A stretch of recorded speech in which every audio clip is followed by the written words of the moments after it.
Porque só analgésicos não funcionam na dor crônica. Você já tomou vários analgésicos durante o dia e a dor não passou? Você tomou paracetamol, dipirona, tramadol, ibuprofeno e outros, e a dor continua? Por que isso acontece? Pois é, isso acontece da dor não passar com os analgésicos. Na dor crônica, o problema não está na região onde a dor é gerada, na periferia. Ela é uma alteração do cérebro, da maneira com que o cérebro interpreta a dor. É como se tivesse um botão de volume travado no máximo. E um estímulo mesmo pequeno pode gerar uma sensação enorme.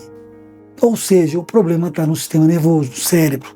Então não adianta a gente regular com analgésicos da periferia. O problema é o cérebro. Isso faz com que os analgésicos não funcionem isoladamente na dor crônica.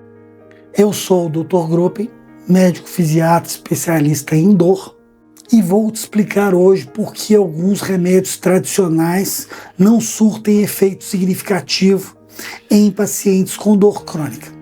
Analgésico eficaz na dor aguda. Vamos começar do começo.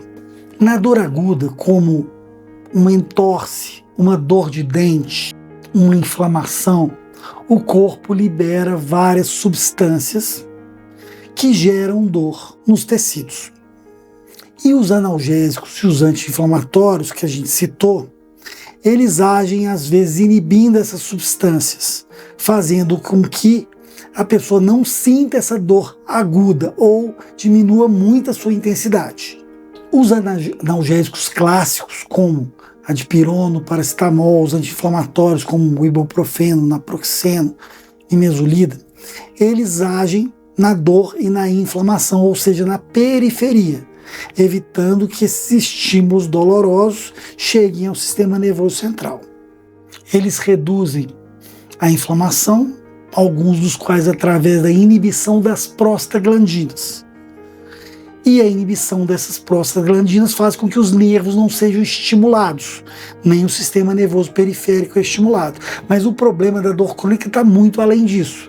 É um problema da modulação central. É um problema, como eu disse, do cérebro, do volume do cérebro travado no máximo.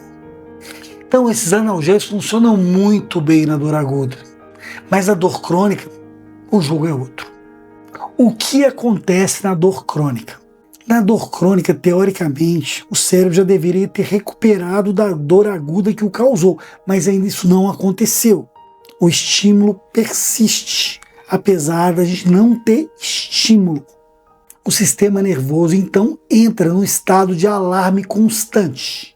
É como um botão de pânico que fica ligado o tempo inteiro, mesmo quando o perigo já passou. Isso se chama sensibilização central. Nesse caso, o cérebro continua amplificando a dor, mantendo o volume do cérebro travado no máximo. Ou seja, após uma lesão do joelho, mesmo depois do joelho estar cicatrizado, o cérebro continua ativando suas vias de dor relacionadas ao joelho, mas não existe mais nenhuma lesão no joelho. É um dos motivos que os analgésicos comuns não vão funcionar de maneira adequada. Está no processamento central daquela dor. Eu vou usar um exemplo que já foi usado assim, em aulas, eu vi pessoas falando sobre isso. Lembram daquela campainha de antigamente? Você apertava e falava pé, e você soltava, ela parava? O que acontece? Imagina se você ficar tocando aquela campainha sem parar. O que pode acontecer? Ela estraga. E chega um momento que a campainha fica tocando mesmo sem ninguém apertar.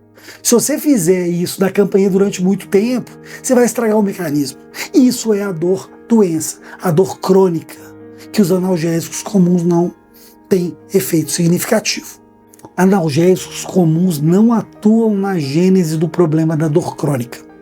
É por isso que muitos dos analgésicos, apesar de serem ótimos remédios desde que sejam bem indicados, eles falham na dor crônica. Eles foram feitos, grosso modo, para atuar na periferia. Se a pessoa tem uma sensibilização central, como eu já expliquei o que é, eles não têm um efeito significativo. Eles foram feitos para serem usados e agirem no lugar onde a dor aguda nasce, e não na dor crônica. Na dor crônica, o problema maior é onde a dor é interpretada, ou seja, o volume travado no máximo, que o paciente não tem condição de diminuir esse volume. E o sistema inibitório de dor descendente, que é um mecanismo de defesa contra a dor crônica, ele acaba, depois de um tempo, ele fica inoperante. E aí nós temos uma dor crônica franca. O remédio está atuando no lugar errado. É como a gente tentar diminuir o volume de um som apertando o botão errado. E os opioides funcionam? Algumas pessoas recebem opioides para tratamento dessas dores crônicas. No início pode funcionar muito bem, mas depois eles podem, inclusive, piorar a dor. Claro, existem técnicas de uso, depende dos componentes da dor, que podem ter dor aguda junto com dor crônica. Às vezes é necessário o uso, mas tem que ser dentro de um contexto de uma estratégia terapêutica interdisciplinar. Mas, via de regra, dependendo do uso da quantidade, isso pode até piorar a dor. Por que os opioides pioram? Os opioides podem causar tolerância. Tolerância é o seguinte: a gente precisa cada vez de doses maiores para ter o mesmo efeito.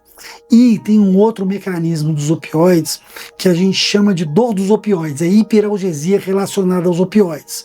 Ou seja, a pessoa com opioide, dependendo da indicação, do tempo de uso, ela pode ter uma dor piorada pelos opioides. Não necessariamente não funcionando, mas existem várias maneiras de usar o opioide para isso não acontecer. Mas isso depende da sua equipe traçar um plano individual para você. Via de regra, a gente tem que tomar cuidado, que muitas pessoas que estão usando, elas podem ter uma piora a longo prazo. Mas só seu médico pode dizer se é seu caso ou não. E aí, o que realmente funciona? A resposta não é tão complexa, é simples. Funciona um tratamento multimodal por uma equipe interdisciplinar. Esse é o tratamento padrão ouro, que você usa várias técnicas diferentes, com várias profissões e especialidades médicas, no intuito de tratar a dor crônica. E isso está bem validado pela ciência, principalmente na última década. É a maneira mais adequada de abordagem da dor crônica e da fibromialgia. Vou citar alguns exemplos. Cada paciente deve ter sua coisa individualizada, seu tratamento como estratégia pela equipe, mas a gente tem algumas dicas do que a gente pode usar. Exercícios físicos com início lento, incremento gradual e com profissionais especialistas em tratar dor crônica. Terapia cognitivo-comportamental com psicólogos experientes no tratamento de dor crônica. Aplicação da técnica de mindfulness, que pode ajudar a diminuir a intensidade da dor, como muitos estudos indicam. Estimulação magnética transcraniana, cada vez tem mais estudos demonstrando que ela pode ajudar a melhorar a dor, a depressão e a fadiga, principalmente a dor neuropática, alguns tipos, e a fibromialgia. Medicações usadas com parcimônia e dentro de um processo terapêutico com início, meio e fim. A gente vai usar quais medicações, por quanto tempo, com qual objetivo. E o mais importante, nenhum dessas técnicas isoladamente faz milagre, mas quando a gente consegue associar algumas técnicas, depois de ver o componente da dor e da fibromialgia de cada um dos pacientes e tentar otimizar esse conjunto de tratamentos, nossa chance aumenta de maneira considerável. E a combinação de técnicas pode realmente mudar o jogo. Mudando o jogo com atividade física, às vezes assim, a própria atividade física no futuro pode ser uma prevenção e a pessoa não precisar mais de múltiplos tratamentos. Então, às vezes, quando a gente consegue virar a chave com o tratamento multimodal, a gente consegue muito mais efeito. Então, a questão é virar essa chave. Como fazer? Isso é diferente em cada paciente. Então, a gente precisa do nosso principal exame complementar, são os ouvidos e os olhos, para a gente ver, examinar, discutir e chegar num consenso com a equipe qual é a melhor maneira de abordar. Às vezes a gente não consegue isso da primeira vez. A gente às vezes tem várias tentativas até achar o tratamento ideal que vai diminuir a chance dessa paciente ficar disfuncional. Então, assim, quanto mais assertiva a gente for, maior a chance de melhora de qualidade de vida. Caso real de transformação. Uma paciente minha, por motivos óbvios não vou falar o nome, a idade 42 anos, tinha dor lombar com 7 anos de evolução, ou seja, desde os 35. Já tinha feito tudo em termos de medicação, cirurgia, infiltração e diversos tratamentos, mas continuava sem conseguir trabalhar, andar direito, dormir e executar as tarefas do dia a dia. Quando a gente começou a tratá-la com a equipe interdisciplinar, que envolvia psicologia, terapia comportamental, mindfulness, fisioterapia baseada em neurociência, apoio do fisiatra, do reumatologista, do neurologista, a gente começou a conseguir virar esse jogo, virar a balança. Após 7 meses de tratamento, com estimulação magnética, medicações e as terapias já citadas, ela, que tinha uma dor 10, baixou para dor 7, mas ela já conseguia caminhar sem dificuldade, já voltou a fazer o trabalho dela em teletrabalho, que isso deu mais dignidade e mais senso de utilidade para a paciente. Então, mesmo diminuindo a dor de 10 para 7, ela já tinha outra qualidade de vida. E desde o início nós falamos com ela, a gente não pode prometer cura e ninguém pode. Mas ela, com a dor 7, já estava muito mais feliz do que uma dor 10. A gente não para por aí, a gente continua tentando. Mas assim, nem sempre a gente tem acesso à natureza e às variáveis da natureza para a gente poder curar as pessoas. Mas é nossa obrigação tentar fazer o melhor.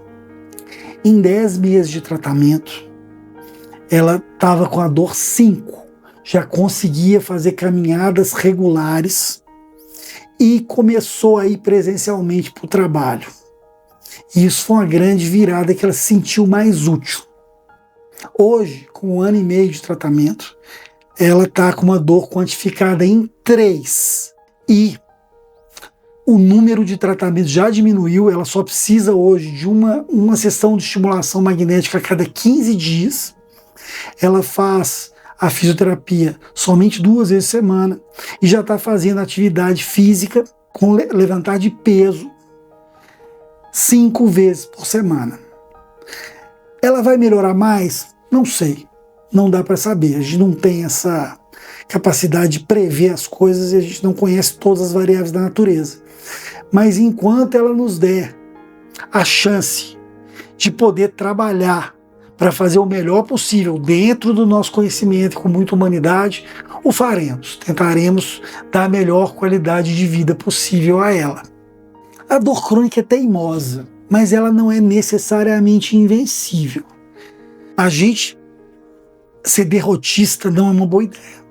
Então a ideia é tentar o que a gente pode fazer somando o conhecimento da equipe, de todos os membros, para fazer o melhor por essa pessoa. É essa pergunta que a gente tem que se fazer. Segunda pergunta, será que nós estamos no caminho certo? Às vezes o tratamento inicial não dá certo, a gente tem que mudar o leme do barco para a gente tentar ir para o lugar certo. Se você tem dor crônica e fibromialgia, ou conhece alguém e acha que esse conteúdo pode ser importante como método educativo para ajudar essa pessoa, compartilhe esse vídeo, dê um joinha que vai ajudar que mais pessoas possam ter acesso ao vídeo. Se inscreva no canal, isso vai ajudar se você tem interesse nesse tipo de conteúdo, a invisibilidade da dor crônica e da fibromialgia.